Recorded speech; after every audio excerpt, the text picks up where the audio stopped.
Good evening बच्चों, very good evening. Good evening. चलिए जल्दी से आ जाओ सभी लोग, फिर स्टार्ट करते हैं।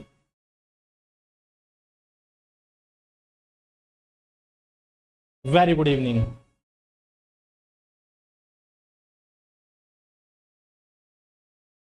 Good evening Pankaj, very good evening. चलिए एक बार साउंड वगैरह जल्दी से चेक कर लो कि सब कुछ ठीक है या नहीं, फिर स्टार्ट करते हैं।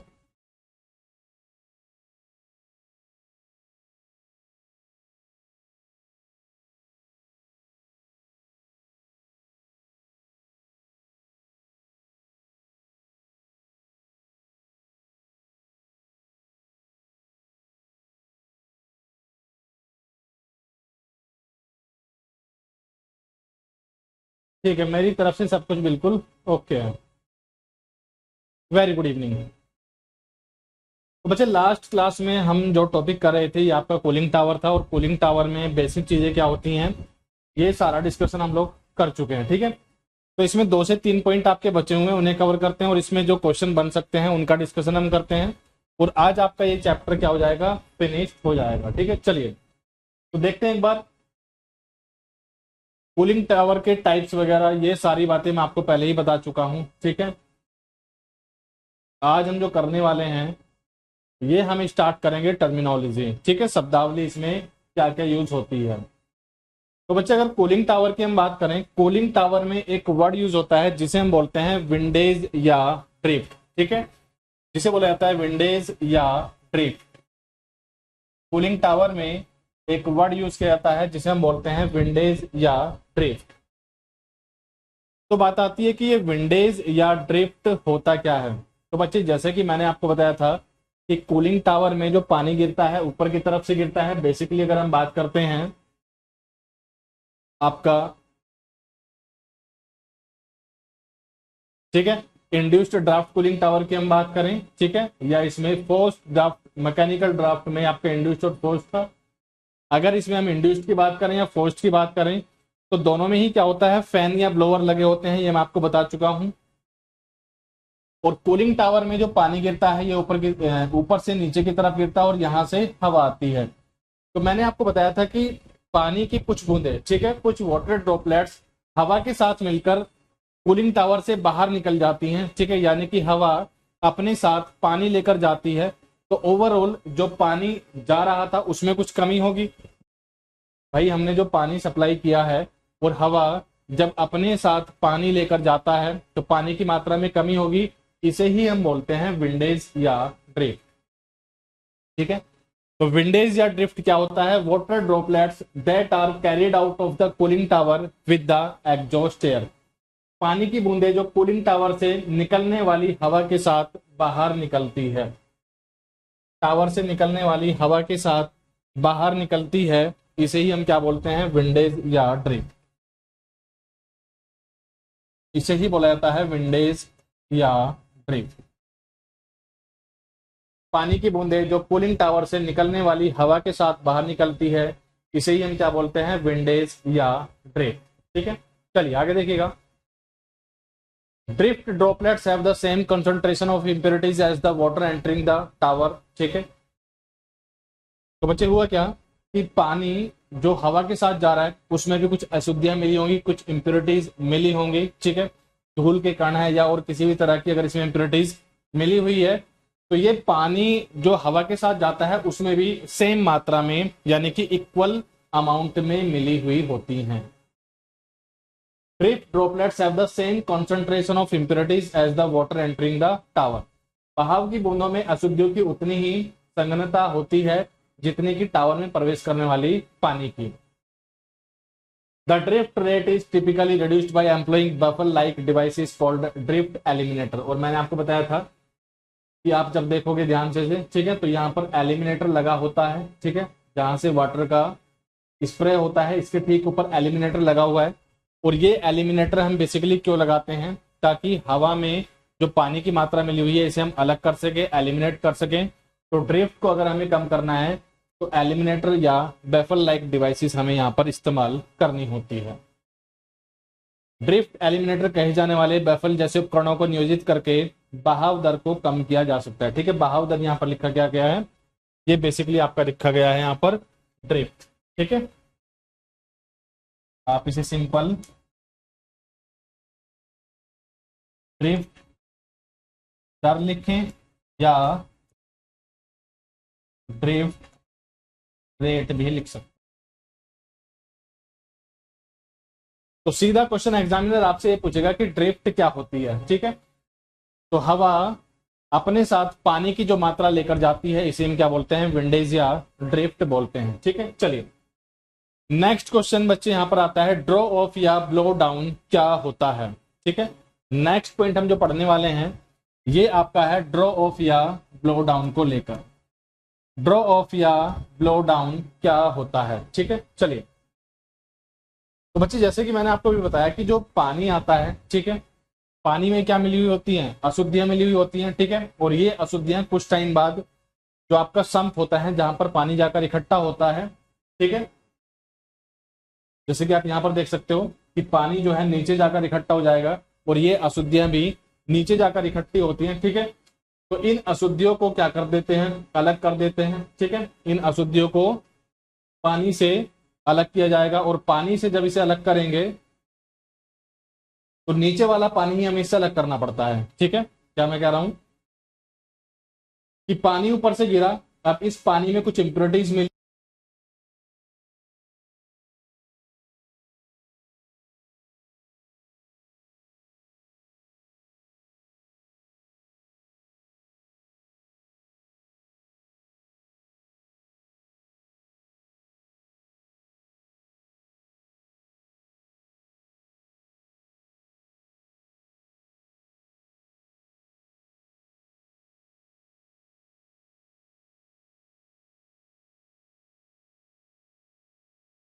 चलिए ध्यान से सुनना।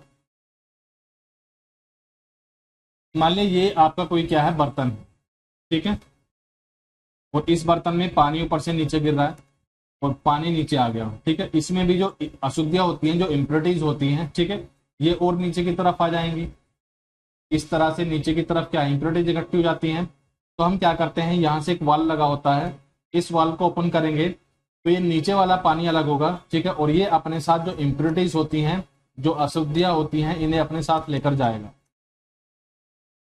ठीक है, सपोज करो आपने गिलास लिया और जो पानी था, ठीक है, आपने गिलास में पानी डाला, इस पानी में कुछ अशुद्धियां मिली थी, कुछ इम्प्योरिटीज मिली हुई थी। ठीक है, और आपने नीचे से पानी को अलग कर लिया। ठीक है, यहाँ पर कोई वाल लगा हुआ था, इस तरह का कोई बर्तन था। ठीक है, इसमें नीचे की तरफ कोई वाल लगा हुआ है, ठीक है, जिसे ब्लेड ऑफ करना बोलते हैं।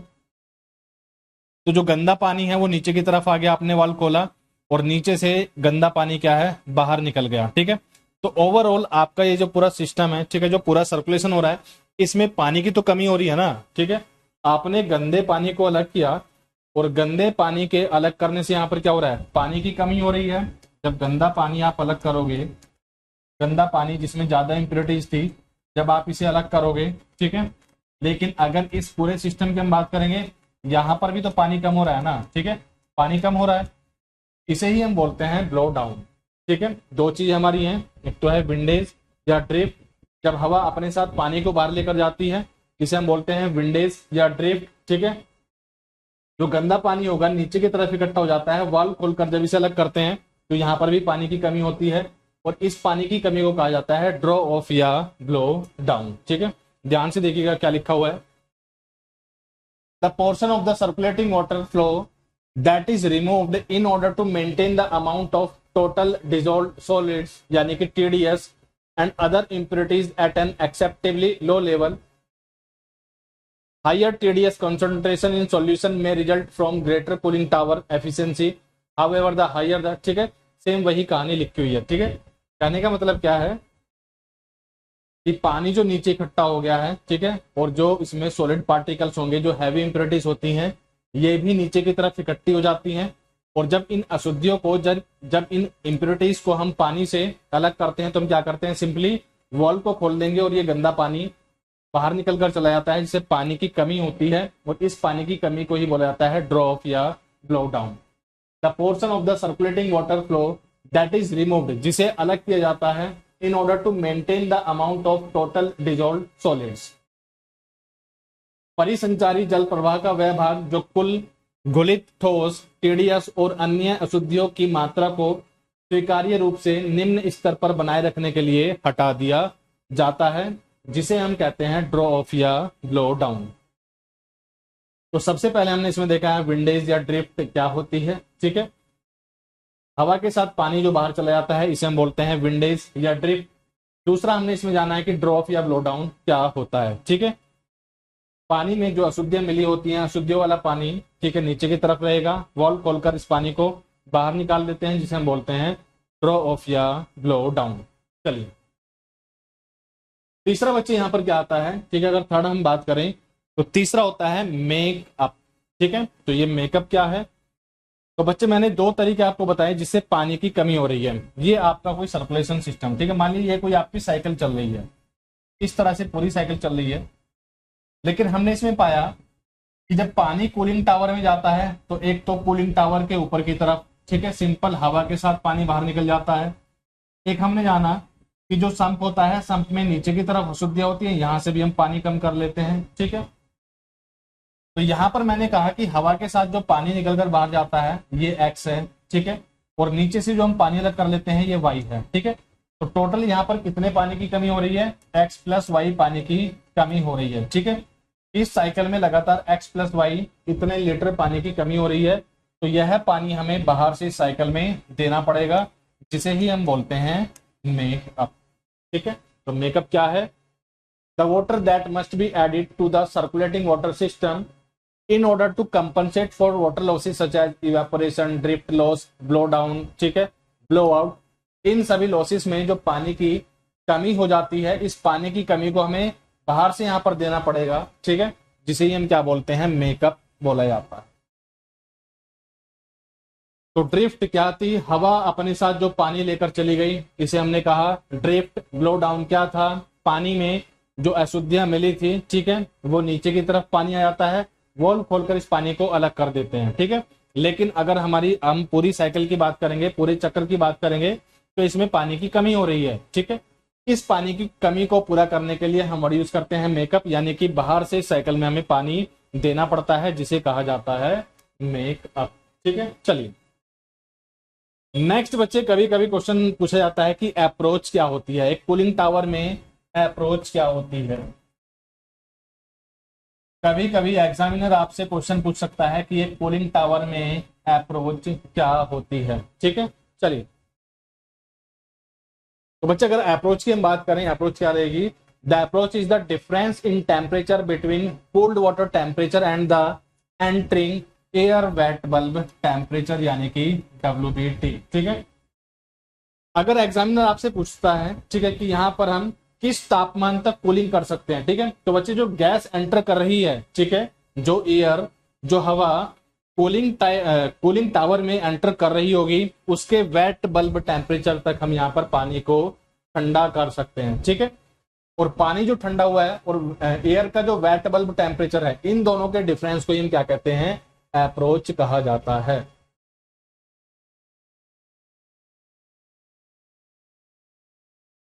इन दोनों के डिफरेंस को ही अप्रोच कहा जाता है, ठीक है। अप्रोच ठंडे पानी के तापमान और प्रवेश वायु गीले बल्ब तापमान के बीच तापमान में अंतर है, ठीक है।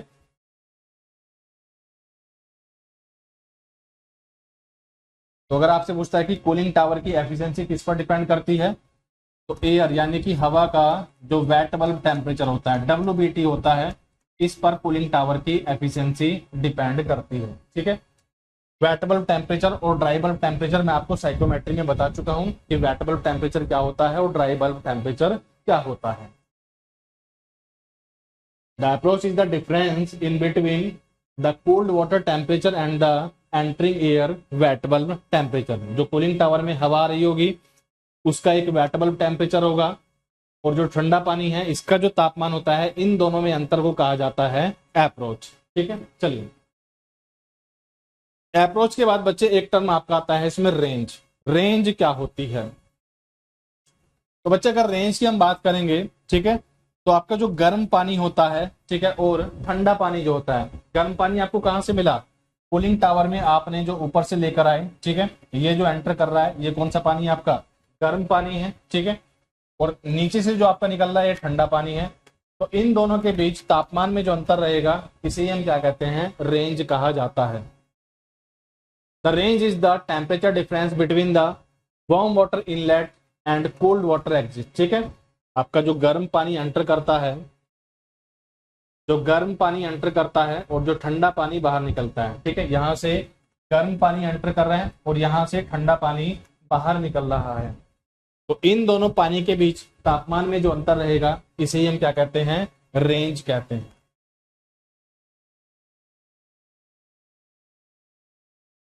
The range is the temperature difference between the warm water inlet and cold water exit, ठीक है, रेंज गर्म पानी के इनलेट और ठंडे पानी के निकास के बीच तापमान का अंतर है।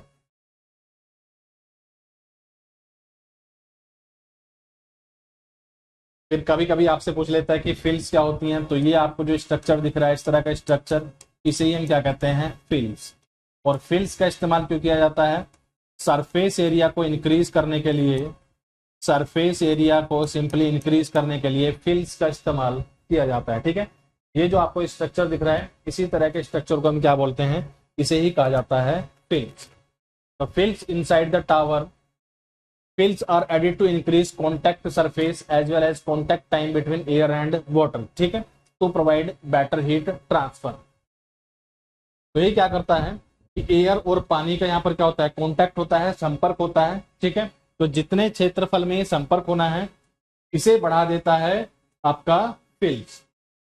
इस तरह की स्ट्रक्चर होती है, ये क्या करती है, जहां पर पानी का और हवा का संपर्क होना है इस एरिया को बढ़ा देती है। जैसे आप सिंपली देख लो, ये तो बोलते हैं ना हनी कॉम्ब स्ट्रक्चर है, जो आजकल जो आपके कूलर आ रहे होंगे, एक पहले कूलर होता था जिसमें सिंपली घास लगी होती थी, ठीक है, और आजकल के जो कूलर आते हैं और बताते हैं कि इसमें स्पेशल स्ट्रक्चर लगा हुआ है, हनी कॉम्ब स्ट्रक्चर लगा हुआ है। जब आप अपने कूलर के पीछे से जाली देखोगे ना तो ये चीज आपको क्लियरली दिख जाएगी, ठीक है। सेम इसी तरह का जो कूलिंग टावर में इस्तेमाल किया जाता है, इस तरह की फिल्स लगी होती हैं और ये फिल्स क्या करती हैं, हवा और पानी के बीच में संपर्क क्षेत्रफल को बढ़ा देती हैं, जिससे कूलिंग टावर की एफिशिएंसी इंक्रीज कर जाती है। Fills inside the tower, fills are added to increase contact surface as well as contact time between air and water, ठीक है, to provide better heat transfer. The efficiency of the tower depends on the selection and amount of fill. Tower के अंदर भरे संपर्क सतह को बढ़ाने के साथ साथ हवा और पानी के बीच संपर्क समय बढ़ाने के लिए, बेहतर गर्मी स्थानांतरण प्रदान करने के लिए, ठीक है, इसका इस्तेमाल करते हैं, फिल्स का इस्तेमाल किया जाता है।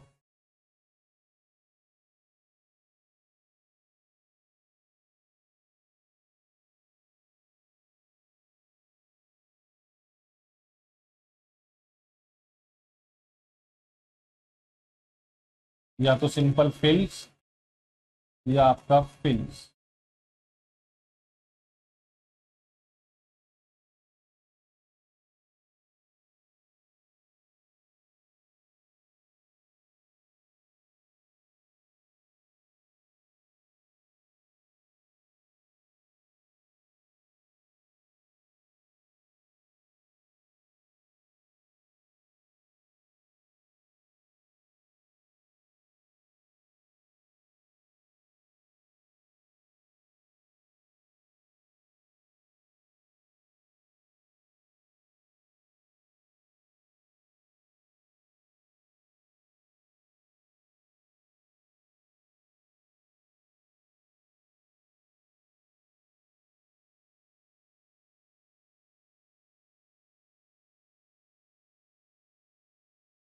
ठीक है, तो जो एक कूलिंग टावर है, ठीक है, उसकी एफिशिएंसी जो डिपेंड करती है बेसिकली किस तरह का फिल्स का हम इस्तेमाल कर रहे हैं, ठीक है, और कितनी मात्रा में फिल का इस्तेमाल किया जा रहा है, ये इस चीज पर डिपेंड करती है, यानी कि निर्भर करती है।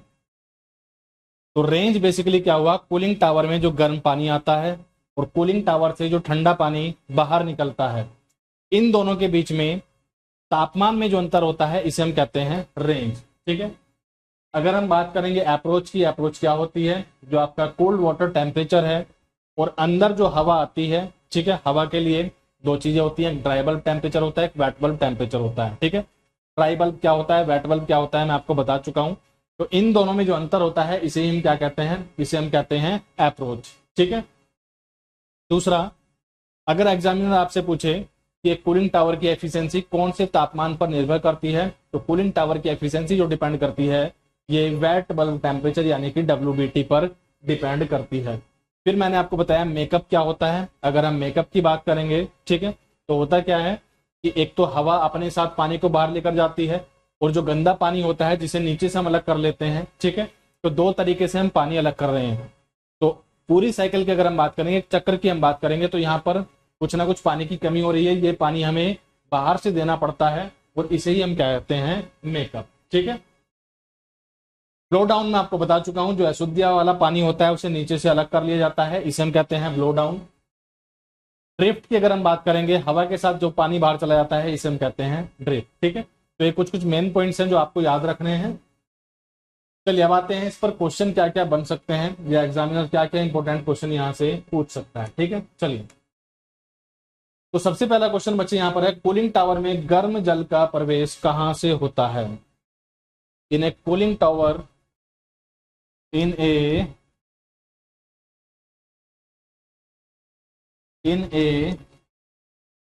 cooling tower, hot water enters।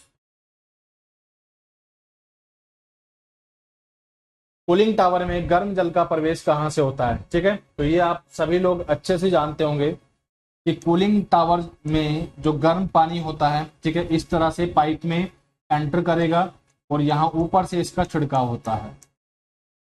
ऊपर से क्या होता है, गर्म पानी का छिड़काव होता है, ठीक है। तो आंसर क्या होगा, ऊपर से, यानी कि at the top. A part यहां पर बिल्कुल सही होगा। कूलिंग टावर लगा होगा, एक बार मैं फिगर आपको दिखा देता हूं फिर से। एक कूलिंग टावर लगा होगा, ये आपका कूलिंग टावर लगा हुआ है, यहां से पानी आया, ठीक है, और यहां से पानी का क्या हो रहा है, छिड़काव हो रहा है। तो सही आंसर हमारा क्या होगा यहाँ पर, ए पार्ट यानी कि ऊपर से।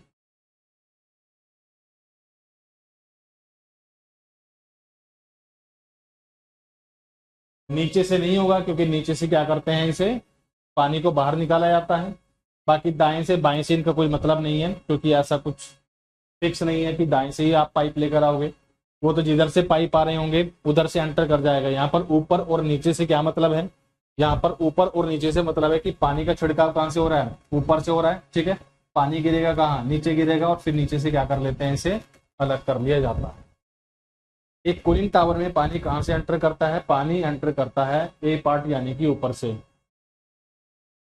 कूलिंग टावर की प्रक्रिया इवापोरेशन क्या करती है, तो मैं आपको बता चुका हूं कि एक कूलिंग टावर में क्या होता है, मेन जो प्रोसेस होती है वो इवापोरेशन की होती है। कूलिंग टावर की अगर आप बात करोगे, तो एक कूलिंग टावर में मेन प्रोसेस जो होती है ये होती है इवापोरेशन, ये होती है इवापोरेशन। और इवापोरेशन से क्या होता है, ठीक है, इवापोरेशन में हम क्या करते हैं, कूलिंग टावर में जो प्रोसेस होती है इवापोरेशन, इससे होता क्या है, ठीक है, इससे क्या करते हैं, जो पानी एंटर करता है, जो वाटर एंटर करता है, इसको ठंडा किया जाता है। तो ए पार्ट यहां पर क्या हो जाएगा, सही हो जाएगा। एक कूलिंग टावर में मेन प्रोसेस जो होती है ये इवापोरेशन होती है, और इवापोरेशन किस लिए किया जाता है, जल को ठंडा करने के लिए, यानी कि ए पार्ट यहां पर बिल्कुल सही रहने वाला है।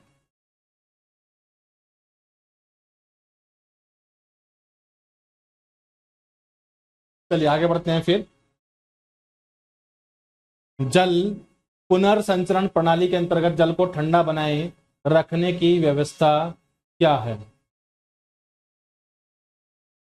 कोल्ड स्टोरेज, डीप फ्रीज, ये सब नहीं है। सही आंसर क्या होगा, कूलिंग टावर।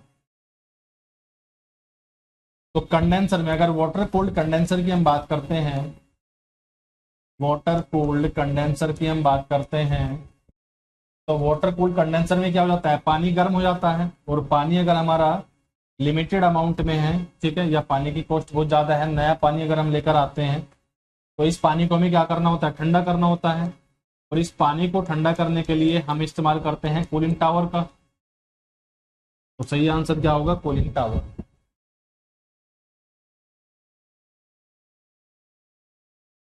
नेक्स्ट देखिएगा, किस कूलिंग टावर में पंखा या ब्लोअर एलिमिनेटरों के ऊपर लगे होते हैं। ठीक है, तो मैंने अभी आपको एक फिगर दिखाया था, उस फिगर में क्या था, मान लिया सिंपल आपका ये कूलिंग टावर है और इस तरह से क्या लगे हुए थे, एलिमिनेटर लगे हुए थे। ठीक है, एलिमिनेटर क्यों लगाते हैं मैं आपको बता ही चुका हूं, क्योंकि जब ड्रिफ्ट होती है यानी कि पानी हवा के साथ मिलकर बाहर जाता है, ठीक है, तो इसके लिए एलिमिनेटर लगे होते हैं। यहाँ पर आपका क्या करते हैं, यहाँ पर आपका पानी, गर्म पानी छिड़का जाता है नीचे की तरफ, यहाँ से गर्म पानी नीचे की तरफ छिड़का जाता है और ऊपर की तरफ क्या लगा होता है, फैन यानी कि पंखा लगा होता है। ऊपर की तरफ जब आप जाओगे तो यहाँ पर फैन यानी कि पंखा लगा हुआ होता है। तो इस तरह का कूलिंग टावर आपका जो होता है ये आपका क्या होता है, नेचुरल ड्राफ्ट। नेचुरल में तो फैन या ब्लोअर की बात ही नहीं करते हैं। तो दो ऑप्शन हमारे बचते हैं, एक आपका होता है फोर्स्ड ड्राफ्ट कूलिंग टावर। दो ऑप्शन आपके बचते हैं यहाँ पर, ठीक है, कौन कौन से, एक आपका induced draft, induced draft cooling tower, और एक आपका इसमें आता है फोर्स्ड ड्राफ्ट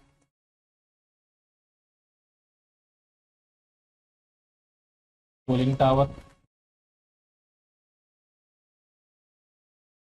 दो ऑप्शन आपके इसमें बनते हैं, एक आपका इंड्यूस्ड ड्राफ्ट कूलिंग टावर और एक आपका फोर्स्ड ड्राफ्ट कूलिंग टावर। तो इन दोनों में से कौन सा सही आंसर हो सकता है, वेरी गुड। ठीक है, अगर सही आंसर की हम बात करेंगे तो यहाँ पर आपका इंड्यूस्ड ड्राफ्ट कूलिंग टावर बिल्कुल सही होगा।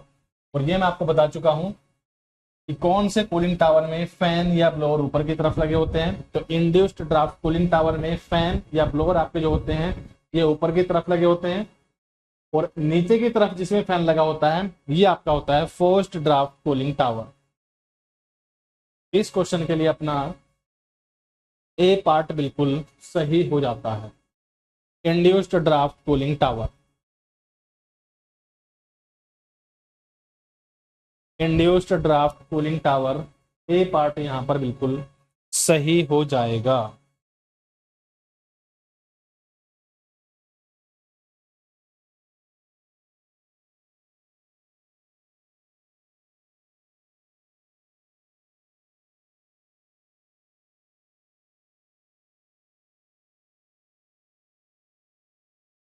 चलिए, कूलिंग टावर के स्प्रे हेडर से नीचे गिरने वाला जल इनमें से किसके द्वारा ठंडा होता है, ठंडी वायु से, प्राकृतिक वायु से, फैन या ब्लोअर से, या ऑप्शन डी कहता है इन सभी से। तो कूलिंग टावर में बच्चे क्या होता है, इस तरह का आपका मान लीजिए कूलिंग टावर हो गया और इसमें ऊपर से क्या होता है, पानी का छिड़काव होता है। यहाँ से इस तरह से पानी स्प्रे के रूप में नीचे की तरफ गिर रहा होगा, पानी यहाँ पर स्प्रे के रूप में नीचे की तरफ गिर रहा होगा। तो इस पानी को ठंडा करने के लिए हम किन किन चीज़ों का इस्तेमाल करते हैं, ठीक है, आप कोल्ड एयर का इस्तेमाल करते हो या आप नेचुरल एयर का इस्तेमाल करते हो या आप फैन या ब्लोअर का इस्तेमाल करते हो।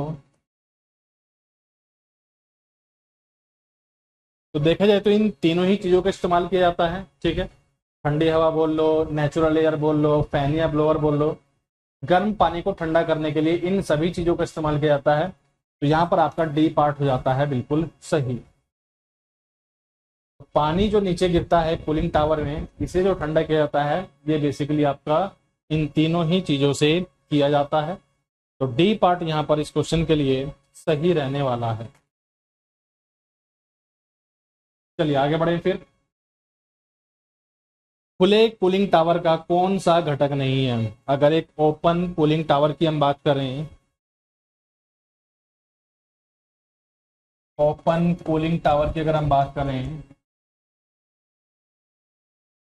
तो इनमें से कौन सा कंपोनेंट इसमें नहीं होता है, खुले कूलिंग टावर का कौन सा घटक नहीं है, फैन यानी कि पंखा नहीं है, ब्लोअर यानी कि बी नहीं है। ऑप्शन सी कहता है ए एंड बी बोथ, ये दोनों नहीं होते हैं। ऑप्शन डी कहता है संप नहीं होता।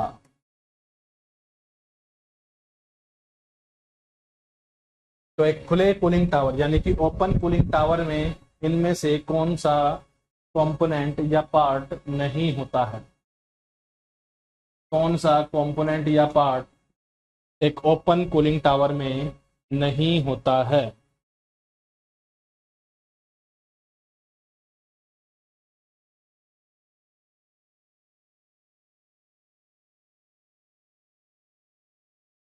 बोलो भाई क्या आंसर होगा? खुले कूलिंग टावर का कौन सा घटक नहीं है? अरे मुन्ना, कैसे भूल जाते हो तुम लोग? क्यों भाई, इतनी जल्दी कैसे भूल जाते हो? आपको मैंने तीन चीजें बताई थी, ओपन क्या होता है, क्लोज क्या होता है और फ्लूइड क्या होता है। ठीक है, तो ओपन कूलिंग टावर जब मैंने आपको बताया था तो मैंने इसमें क्लियरली आपको बताया था कि इसमें फैन या ब्लोअर नहीं होते हैं। जब मैंने आपको इसमें ओपन कूलिंग टावर बताया था, ओपन कूलिंग टावर में मैंने आपको ये क्लियर बताया था, ठीक है, कि इसमें फैन या ब्लोअर नहीं होते हैं। तो वेट कूलिंग टावर्स और open circuit cooling towers operates on the principle of evaporating cooling. The working fluid and the evaporated fluid usually water are one and at the same time. लेकिन अगर हम बात करते हैं क्लोज सर्किट कूलिंग टावर की, तो इसमें induced draft या फैन वगैरह का इस्तेमाल बिल्कुल किया जाता है। तो आपका जो ओपन कूलिंग टावर होता है, ठीक है, ओपन कूलिंग टावर में फैन या ब्लोअर नहीं होते हैं। तो इस क्वेश्चन के लिए हमारा सी पार्ट बिल्कुल सही रहने वाला है। खुले कूलिंग टावर का कौन सा घटक नहीं है? तो फैन की हम बात करें या ब्लोअर की हम बात करें, तो सी क्या है? A and B both.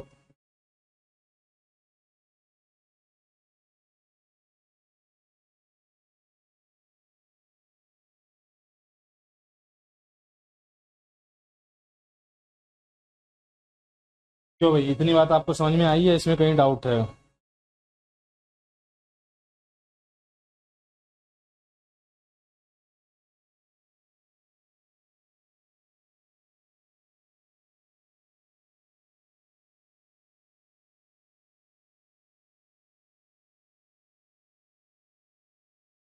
तो बढ़ते हैं फिर अपने नेक्स्ट क्वेश्चन की तरफ, और ये आपका होगा नेक्स्ट क्वेश्चन।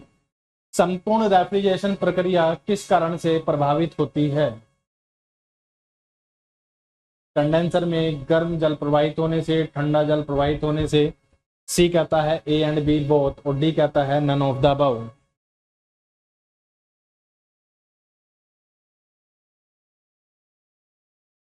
गोविंद,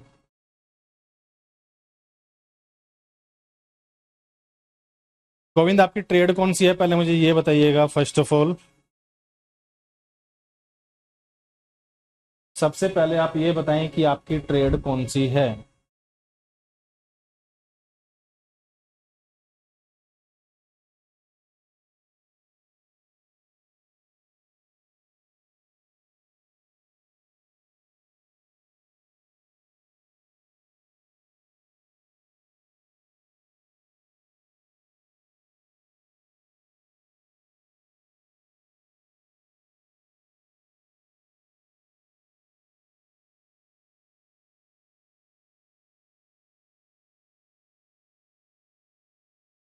ठीक है गोविंद, मैं बात करूंगा सर से और मैं करा देता हूँ।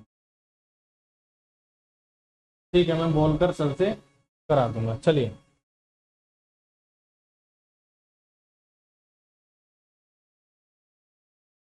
तो बच्चे इस क्वेश्चन की अगर हम बात करें, इस क्वेश्चन में पूछा गया है कि आपकी जो रेफ्रिजरेशन की प्रोसेस होती है, अगर हम रेफ्रिजरेशन प्रोसेस की बात करें, अगर हम रेफ्रिजरेशन प्रोसेस की बात करते हैं, तो ये प्रोसेस आपकी जो इस पर इफेक्ट पड़ता है किस चीज का पड़ता है? बच्चे अगर वाटर कूल्ड कंडेंसर की हम बात कर रहे हैं, वाटर कूल्ड कंडेंसर में क्या होगा? आपका रेफ्रिजरेंट आएगा, और पानी को उसमें दे देगा।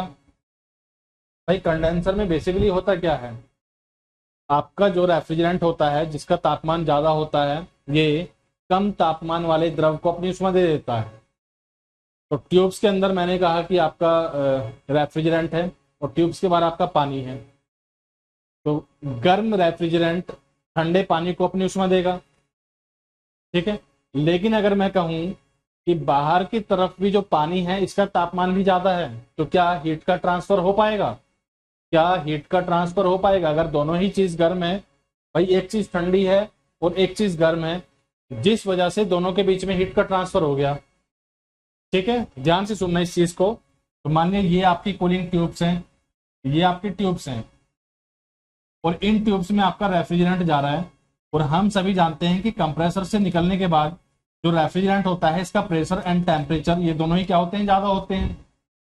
लेकिन अगर बाहर ठंडा पानी है तो क्या होगा, हीट का ट्रांसफर हो जाता है। मैंने कहा कि यहाँ पर ठंडा पानी है तो हीट का ट्रांसफर हो जाएगा, ठीक है। ये तापमान ज्यादा, ये कम, हीट का ट्रांसफर हो गया। लेकिन वहीं अगर मैं आपसे बोलूं कि बाहर की तरफ भी क्या है बच्चे, गर्म पानी है, यहां पर भी अगर गर्म पानी है तो क्या इन दोनों के बीच में हीट का ट्रांसफर होगा? नहीं होगा। अगर होगा भी तो बहुत कम होगा। तो ओवरऑल आपकी जो रेफ्रिजरेशन प्रोसेस है इस पर क्या पड़ेगा, इफेक्ट पड़ेगा। तो क्वेश्चन में यही पूछा गया है कि संपूर्ण रेफ्रिजरेशन प्रक्रिया किस कारण से प्रभावित होती है? कंडेंसर में गर्म जल प्रवाहित होने से, बिल्कुल ठीक है। कंडेंसर में अगर गर्म पानी ही रहेगा तो हीट का ट्रांसफर नहीं हो पाएगा। इसलिए क्या मैं आपको बता रहा हूं कि इस गर्म पानी को ठंडा करने के लिए हम आगे की तरफ कूलिंग टावर का इस्तेमाल करते हैं। ये जो गर्म पानी है, इसी गर्म पानी को ठंडा करने के लिए हम किस चीज का इस्तेमाल कर रहे हैं? इसी गर्म पानी को ठंडा करने के लिए हम लोग कूलिंग टावर का इस्तेमाल कर रहे हैं। तो इस क्वेश्चन के लिए हमारा ए पार्ट बिल्कुल सही रहने वाला है। इस क्वेश्चन के लिए ए पार्ट हमारा क्या हो जाएगा, बिल्कुल सही हो जाएगा। चलिए पढ़ते हैं नेक्स्ट क्वेश्चन पर। फोर्स्ड ड्राफ्ट कूलिंग टावर में किस कारण से वाटर टैंक में पानी का स्तर या लेवल कम होता है?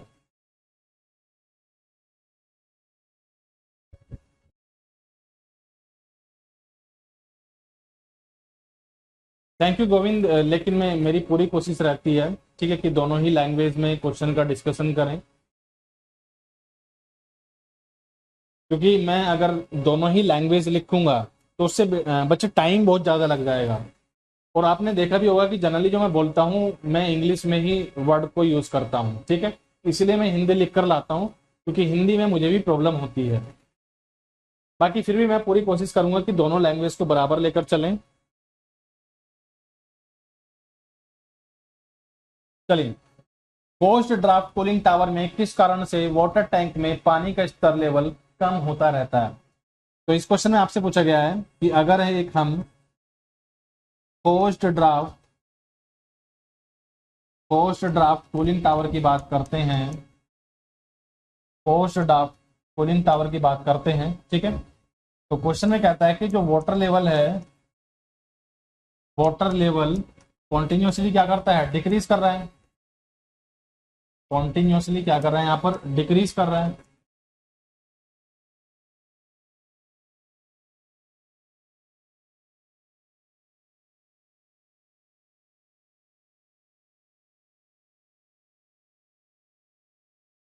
अगर एक हम पोस्ट ड्राफ्ट कूलिंग टावर की बात करते हैं तो उसमें वाटर लेवल कॉन्टिन्यूसली क्या कर रहा है, डिक्रीज कर रहा है।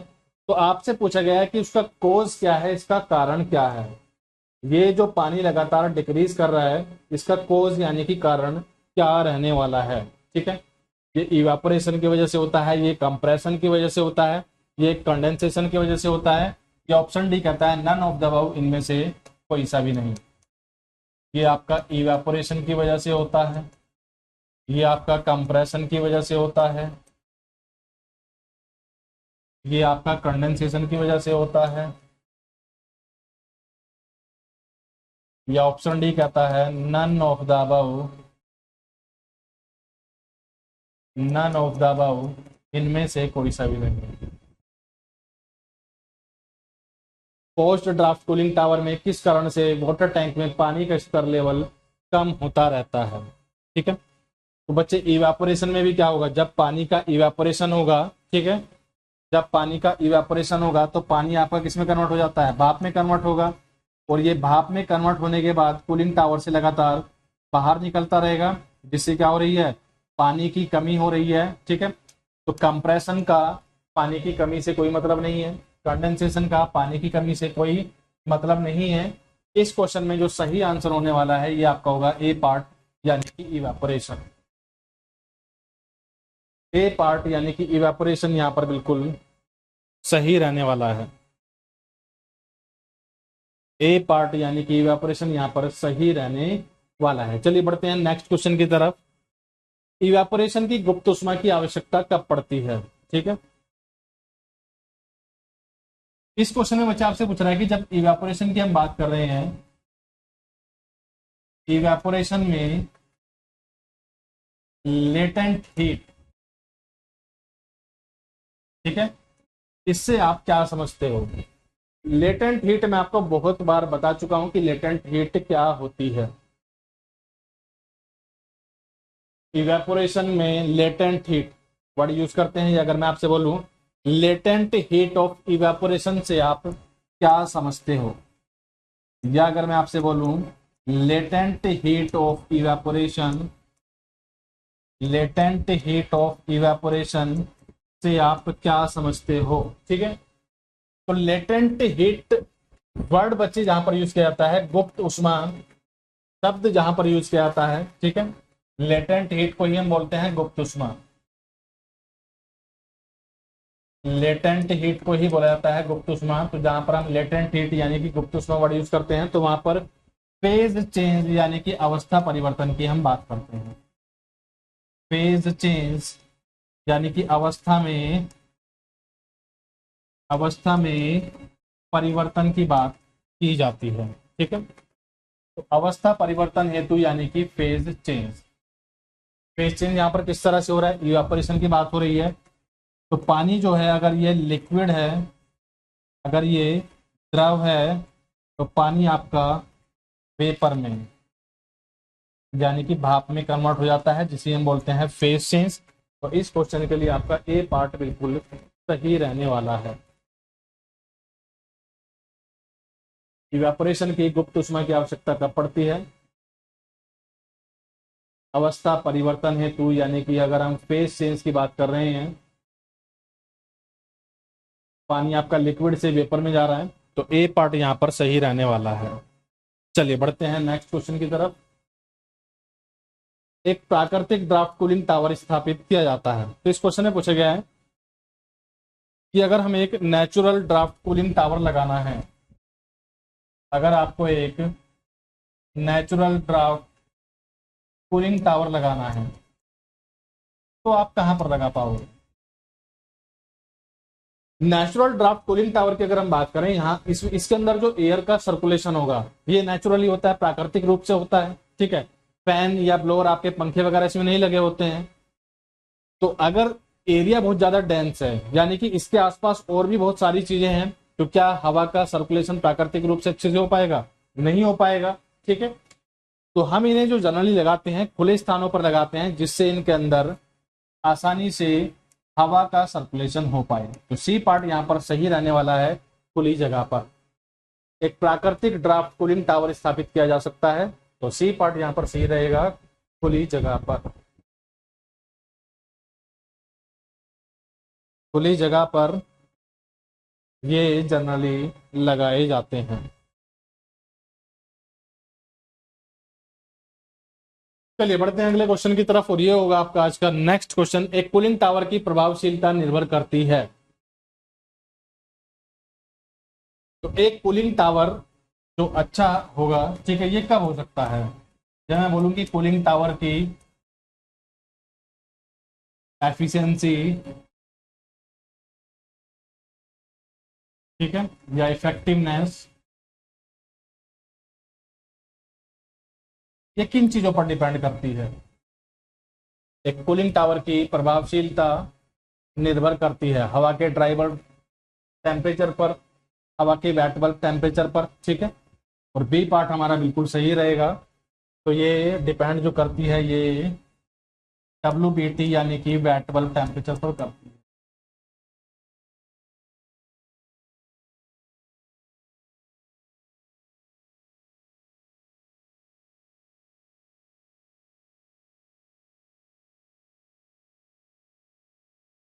एक कूलिंग टावर की प्रभावशीलता निर्भर करती है वेट बल्ब टेम्परेचर पर, हवा के वेट बल्ब तापमान पर, यानी कि ऑप्शन भी यहाँ पर बिल्कुल सही रहने वाला है। चलिए बढ़ते हैं नेक्स्ट क्वेश्चन की तरफ। कूलिंग टावर में जाने वाले पानी के तापक्रम एवं कूलिंग टावर से निकलने वाले पानी के तापक्रम के मध्य के अंतर को क्या कहते हैं? इसे कूलिंग टावर अप्रोच कहते हैं, प्रास कहते हैं, इवेपोरेशन कहते हैं, इसे क्या कहा जाता है?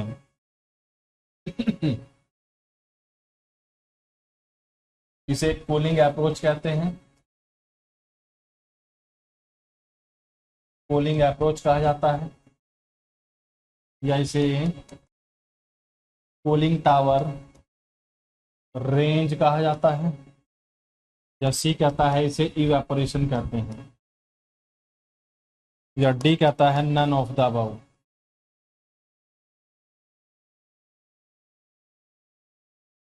तो एक कूलिंग टावर के अंदर जो पानी जाता है, कूलिंग टावर के अंदर जो पानी जाएगा ये आपका हॉट वाटर होता है, यानी कि गर्म पानी होगा।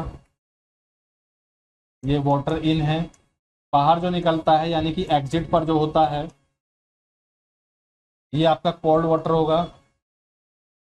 गर्म पानी अंदर जाता है और ठंडा पानी बाहर निकलता है, और इन दोनों पानी के तापमान के बीच जो अंतर होगा इसे कूलिंग टावर प्रास यानी कि कूलिंग टावर रेंज कहा जाता है। तो इस क्वेश्चन के लिए बी पार्ट अपना बिल्कुल सही होने वाला है।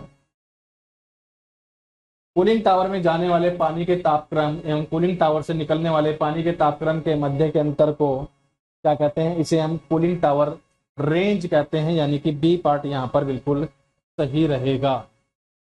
इसे कूलिंग टावर रेंज कहा जाता है, यानी कि बी पार्ट अपना यहाँ पर बिल्कुल सही रहने वाला है। चलिए बढ़ते हैं नेक्स्ट क्वेश्चन की तरफ।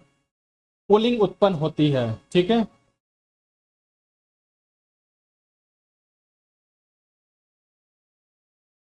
Cooling takes place. अगर एक कूलिंग टावर की हम बात करें तो इसमें जो कूलिंग होती है ये किस वजह से होती है? कंडेंसेशन से, इवापोरेशन से, रेडिएशन से, या एब्जॉर्प्शन से? तो इजी क्वेश्चन है, बहुत बार आपको आंसर बता चुका हूं। तो कूलिंग टावर में जो कूलिंग होती है यह बेसिकली इवापोरेशन की वजह से होती है, यानी कि वाष्पीकरण की वजह से होती है। अगर सिंपली आप एक कूलिंग टावर की बात करोगे, एक कूलिंग टावर में जो कूलिंग होती है यह आपकी बेसिकली किसकी वजह से होती है? यह आपकी इवेपोरेशन की वजह से होती है, यानी कि वाष्पीकरण की वजह से होती है। तो बी पार्ट यहाँ पर हमारा बिल्कुल सही रहेगा। एक कूलिंग टावर में जो कूलिंग होती है यह बेसिकली आपकी इवेपोरेशन की वजह से होती है। बी पार्ट यहाँ पर अपना बिल्कुल सही होगा।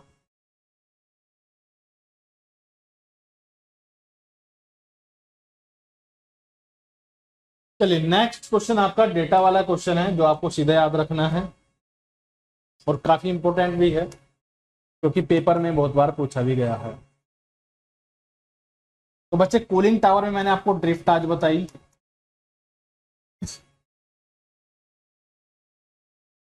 कूलिंग टावर में ड्रिफ्ट या विंडेज क्या होती है मैं आपको बता चुका हूं, ठीक है, कि जो हवा होती है अपने साथ पानी को बाहर ले जाती है जिसे हम ड्रिफ्ट या विंडेज बोलते हैं। तो कूलिंग टावर में ड्रिफ्ट के कारण होने वाला नुकसान रेंज में होता है, ठीक है। तो ये कितना होता है? 10 से 20%।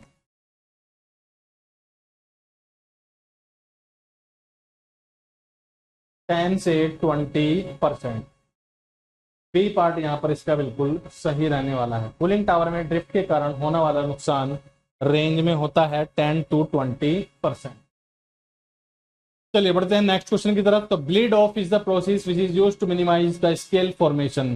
ब्लीड ऑफ ऐसी प्रक्रिया है जिसे, ठीक है, तो ब्लीड ऑफ क्या होती है? बेसिकली नीचे की तरफ से जो हम पानी निकालते हैं कूलिंग टावर से, ठीक है, तो इसी में क्या बोलते हैं? Bleed of. तो ब्लीड ऑफ आपकी जो होती है ये आपकी बेसिकली किसमें होती है?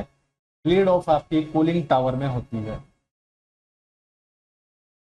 ब्लीड ऑफ जो आपकी होती है ये आपकी कूलिंग टावर में होती है। तो सी पार्ट यहाँ पर हमारा बिल्कुल सही होगा।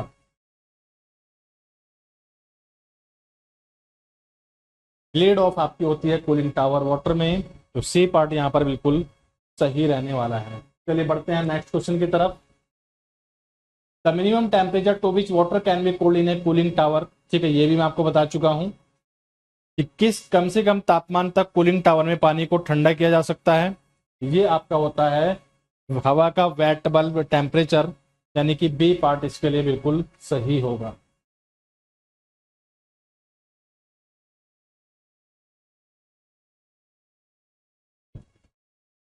The minimum temperature to which water can be cooled in a cooling tower. Option B wet bulb temperature of air, वायु का नम बल्ब तापमान। चलिए, और ये आज का आपका लास्ट क्वेश्चन है। ये क्वेश्चन भी बहुत बार आपका रिपीट हो चुका है, काफी इंपॉर्टेंट भी है। कूलिंग टावर में जल ठंडा होता है। ठीक है, तो एक कूलिंग टावर की अगर हम बात करें, कूलिंग टावर में जो वाटर कूलिंग होती है, पानी जो ठंडा होता है, यह बेसिकली किसकी वजह से होता है? यह बेसिकली इवेपोरेशन की वजह से होता है। इस क्वेश्चन के लिए आपका सी पार्ट बिल्कुल सही रहने वाला है। कूलिंग टावर में जो पानी आपका ठंडा होता है, यह बेसिकली इवेपोरेशन की वजह से होता है। तो यहाँ पर सी पार्ट आपका बिल्कुल क्या रहेगा? सही रहेगा। ठीक है, चलिए, तो यहां तक आपके कूलिंग टावर की कहानी हो जाती है समाप्त। ठीक है, और अगली क्लास में जो हम स्टार्ट करेंगे, एक नया टॉपिक स्टार्ट करेंगे, कूलिंग टावर आपका यहां तक पूरा कंप्लीट हो जाता है। ये सारी कहानी आपको कूलिंग टावर के लिए याद रखनी है। नोट्स आपके अपलोड करा दूंगा जल्दी ही। ठीक है, एक बार आप नोट्स पढ़ लेना।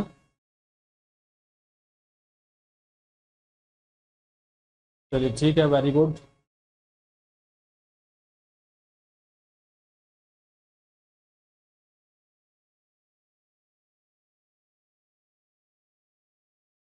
ठीक है बच्चे, चलिए फिर आज के लिए इतने रखेंगे और मिलेंगे अगली क्लास में एक नए टॉपिक के साथ। ठीक है फिर।